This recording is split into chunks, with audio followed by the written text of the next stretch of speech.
everybody. I wanted to talk to you guys today about a little issue I've been having with our Kubota four-wheel drive tractor. Ours is a L2350 four-wheel drive. The issue we've been having is we kind of have intermittent loss of power. A lot of times when I'm using the PTO or just kind of going up a steeper hill, it would really bog down, have a hard time start up again, and I'd give it some gas and then eventually get going again. But it was pretty inconvenient, and so I wanted to show you what I learned and what I discovered the issue was, so maybe it'd help you out if you have something similar. So here, let's flip you guys around and I'll show you what we're dealing with.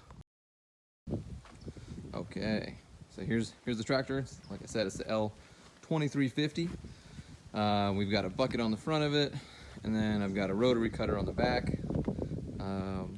So what we discovered the issue was the fuel filter, which is right here on, at least on our L2350. I think it's in a similar location on a lot of other L series tractors, but the size might vary. So I was actually able to get this filter at Napa. You don't have to necessarily get the Kubota official filter, and the Napa Gold filters are pretty good. And so just so you guys know, it's a Napa 3390 filter. Fits these smaller series, smaller L series Kubota tractors. I believe for the larger L series, they also have a 3393, which has the same threading and all that, but it was just a slightly taller filter. So if yours is taller than this, so you guys know, it could be a 3393. I also like to write the engine hours on here, so I know when I change it. Every 100 hours, you're supposed to change this filter out. And another little tip I have for you guys that I learned, when you change out this filter, one, you want to kind of plug off this hose right here. I used it for vice grips to plug that off.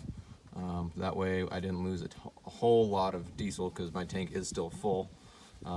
Once you get this changed out, this right here is an air vent, so you want to bleed your lines because you introduce a lot of air to them. So once you get that filter on, you take your vice grips off so you have your fuel flowing. What you want to do is you want to open this with a 12mm socket, and you open it up and you'll start to hear some air hissing. And then as soon as you get a steady stream of diesel coming out, go ahead and tighten that back up. And then there's actually a second air vent, and this is what I didn't know about. It says you follow this line up right here, you take it over to the fuel pump, which is right there. And then this right here is also another 12mm socket, and you'll loosen this and do the exact same thing. You'll hear some air hissing, and then eventually a steady stream of diesel will be coming out of it. As soon as that happens, you can tighten this back up.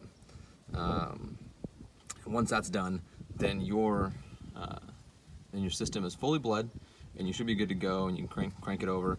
And now I'm happy to say that it fires right up, has no issues, plenty of power, just like it used to before. Yeah, it's very happy with it. So anyways, hopefully that helps somebody else that has lower power with their Kubota tractor, or really any diesel small engine tractor as well. So all right, well, hopefully that helps you guys. If you have any other comments, tips, feel free to leave them in the comments. Send me a message. I'm always out here learning, figuring out how to fix all my own equipment. So thanks for watching. I hope that helps. Aloha.